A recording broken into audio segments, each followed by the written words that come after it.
Hey, what's going on? Some of you patriots and patriots and the rest of you people out there. Hopefully this video is going to answer a few questions that some of you guys have, about what Redneck's been up to and what I'm doing these days. But went to the gun show today, me and another fella, and we set up a booth. We had a booth set up there. Actually we was right smack dab in the middle of the gun show. It's like everything else in the gun show was around us. We was the center of it, which was pretty cool because we actually had, even though it was kind of a sucky gun show, I was very disappointed in the turnout, the amount of people that were there.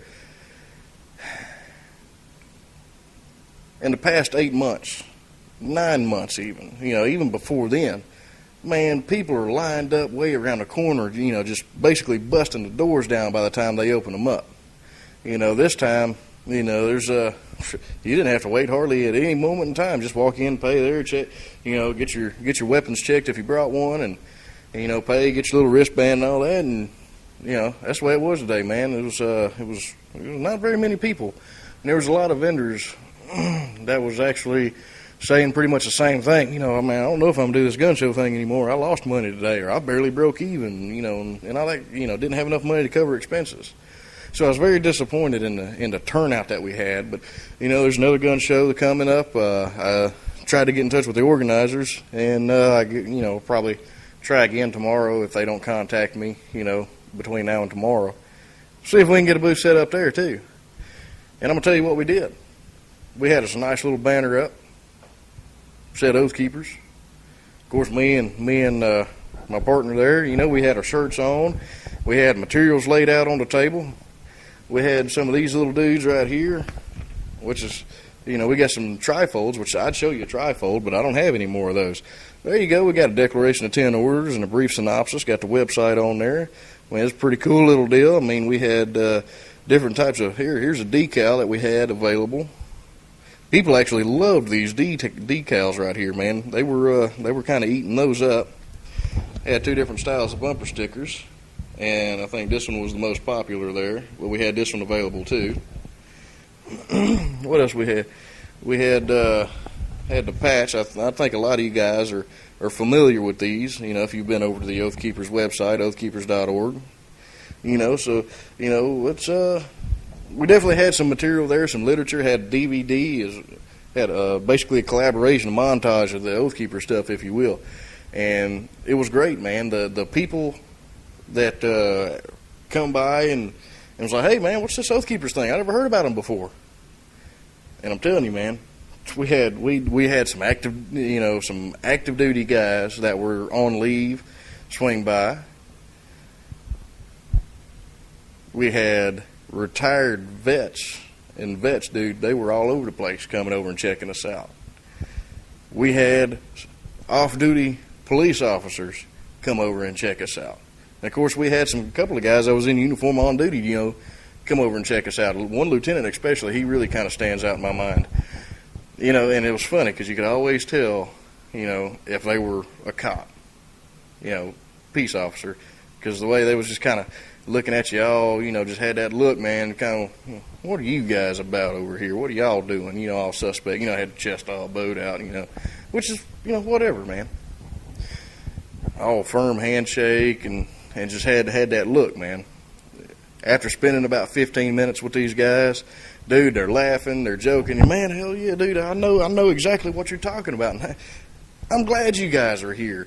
And they're talking with us, and they're, and when they leave, dude, it was nice. It was a normal handshake. It wasn't all trying to, Mr. Authority type of handshake. It was fantastic. So what are you guys over here doing? Well, sir, are you an oath? Have you ever taken the oath? Well, yeah, I was like, yeah, I've taken the oath. I'm like, well, what branch of service are you in? Are you a peace officer? Yeah, I'm in law enforcement. I was like, okay, so I take it you're still active in law enforcement. Oh yeah. I'm like, okay, well, I tell you what, man, I'm here for you, and this is what we're doing. Oath Keepers is an organization. We're an association of peace officers, of military personnel, firefighters, even concerned citizens. You don't have to have officially sworn oath in an official capacity to be a part of Oath Keepers. But these are the three groups that we're mainly after, and we're mainly trying to reach out to, because you took an oath to defend the Constitution against all enemies, foreign and domestic, right? Oh, yeah. Well, so did I, in a different capacity. How about in swearing that oath? Here, I'll take a look. Here, take this. Look at this. Check that out. What we're about is upholding and keeping that oath. So you're an oath taker. How about let's discover oath keeper? We got those 10 orders that we're not going to obey because it violates our oath of service. It violates the Constitution that we swore an oath to protect.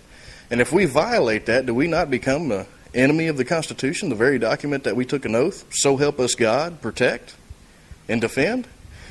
Well, yeah. Okay, I was like, okay, well, let's go through some of these orders. Have you ever seen, first order number 1, we will not obey any orders to disarm the American people.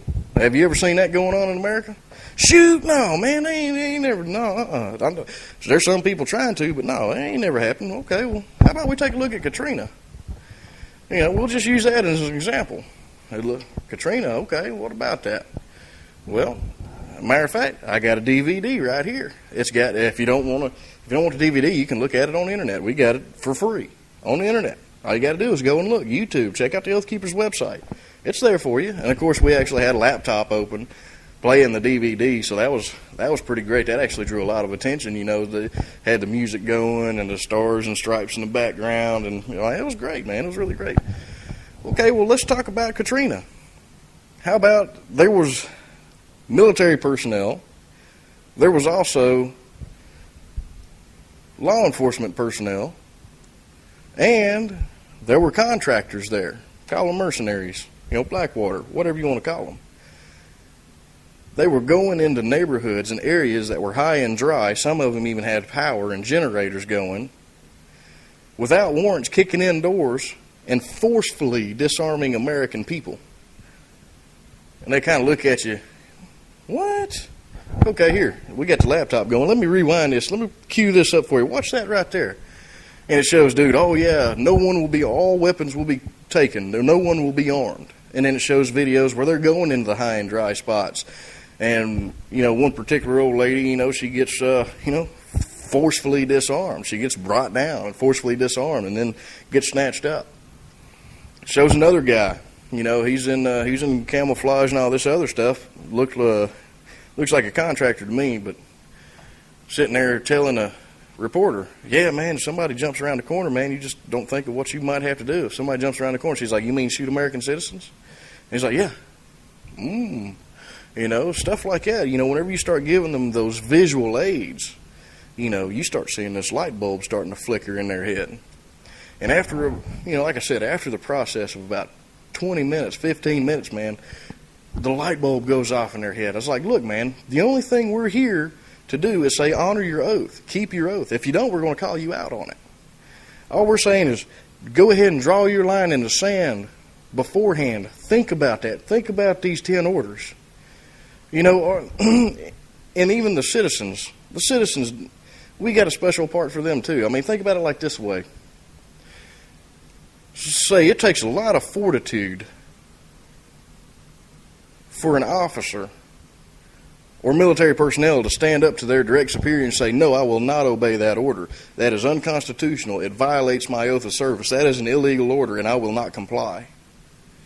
That takes a lot of fortitude, especially if he's by himself. But what if we can get a couple of his brothers in arms to stand up with him? Behind that, you have your veterans, your retired guys, and behind them, your citizens.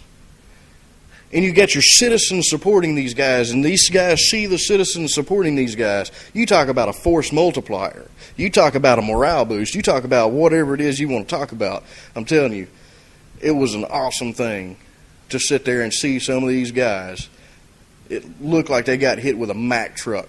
I never thought about that. It's like, and I didn't do it, directly or insinuatingly or anything like that. It's just like, and you know what? It's really interesting, how so many people have swore this oath in an official capacity, and they've never read the document that they swore it to. And they just kind of look at me. It's like, how many guys hadn't read the Constitution who swore to defend it? And I tell them, look, brother man, I never leave the house without mine. And they're like, really? You got a copy of it? And I was like, well, I was a little caught off guard. I don't have a copy with me that I could give you, but look at this on my phone. See if you could see that. It's the Constitution on my phone. Anytime I got some downtime, you bet I'll go through there and just kind of gander and peruse that, and you'll be pretty interesting at what you swore an oath to defend and protect, because we see breaches of it every day almost. Seeing the light bulbs go off in these guys' heads was fantastic. Anyway, just a brief little synopsis there. Maybe I'll follow up with a part 2. I don't know. We'll just see how it goes. Anyway, this is Redneck. Y'all have a good one.